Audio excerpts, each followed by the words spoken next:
Bismillahirrahmanirrahim. Assalamualaikum warahmatullahi wabarakatuh. Perkenalkan, nama saya Eka Kartika dengan NIM 22844042 dari kelas 3K Prodi PGSD IPI Garut. Di sini saya akan mereview buku yang berjudul tentang Tuhan Ada di Hatimu dari karyanya Habib Hussein Japar Al-Hadar. Untuk bukunya ini, mungkin di sini saya hanya akan mereview satu tema saja dari satu buku ini, di mana tema yang akan saya bahas yaitu tentang hijrah itu masih titik belum koma. Menurut yang dipaparkan oleh buku ini, hijrah seharusnya tidak hanya meliputi aspek hukum fikih saja, tapi berbagai aspek keislaman lainnya.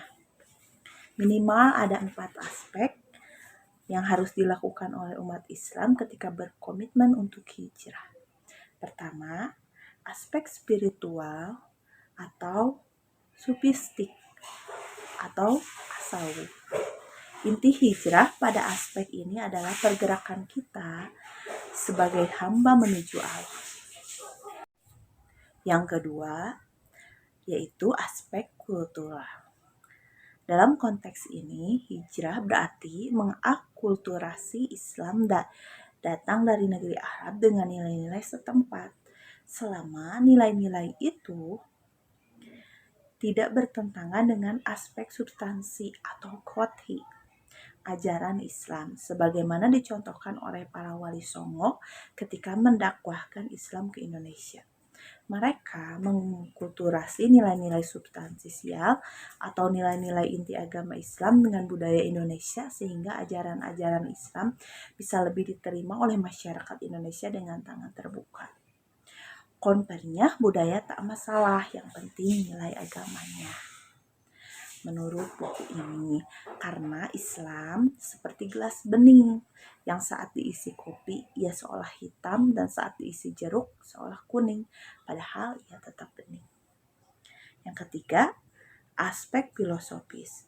Hijrah membawa umat Islam dari keterbelakangan menuju kemajuan. Sebab sebagian besar umat dan negara muslim terbelakang dalam keilmuan maupun sains teknologi. Orang barat sudah membicarakan bagaimana hijrah ke Mars. Orang Islam masih hijrah dari tak berjenggot ke berjenggot. Padahal mencari ilmu itu wajib. Sedangkan berjenggot sunnah, apalagi misi pertama Islam adalah menawan kebodohan atau jahiliyah. Nah, untuk aspek yang keempat, yaitu aspek sosial. Seorang yang hijrah harus dapat membumikan Islam. Tak hanya berpenampilan sesuai sunnah atau soleh secara ritual saja, tapi juga mesti soleh secara sosial. Jangan sampai setelah berhijrah, ibadah kita menjadi lebih semangat, namun kita menjadi tidak mudah senyum kepada orang lain. Padahal dalam Islam senyum itu ibadah. Nah,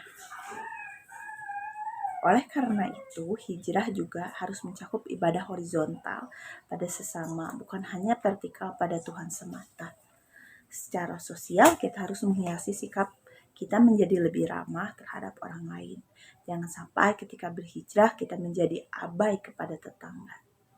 Hijrah semestinya membawa kita menjadi lebih peka secara sosial. Singkat saja, hijrah bukan hanya meningkatkan hubungan secara vertikal, tapi juga secara sosial.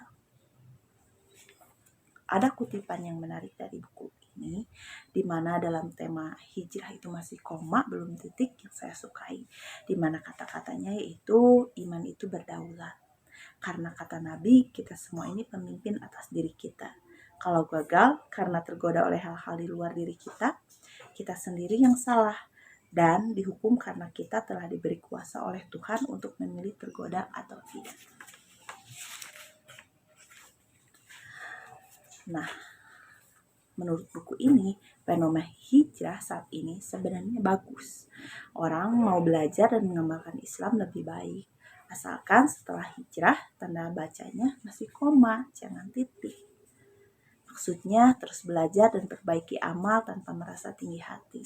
Sampai mana? Tanpa batas tentunya. Karena tak ada batas untuk menjadi lebih baik.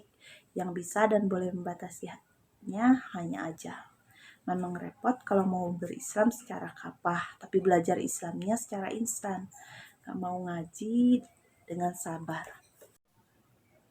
Mungkin hanya sekian review saya tentang buku Tuhan Ada di Hatimu mengenai tema hijrah itu masih koma, belum titik. Saya mohon maaf apabila masih banyak kekurangan, entah itu dari pelafalan ataupun pengucapan saya. Saya haturkan terima kasih kepada semuanya yang sudah mau menonton. Assalamualaikum warahmatullahi wabarakatuh.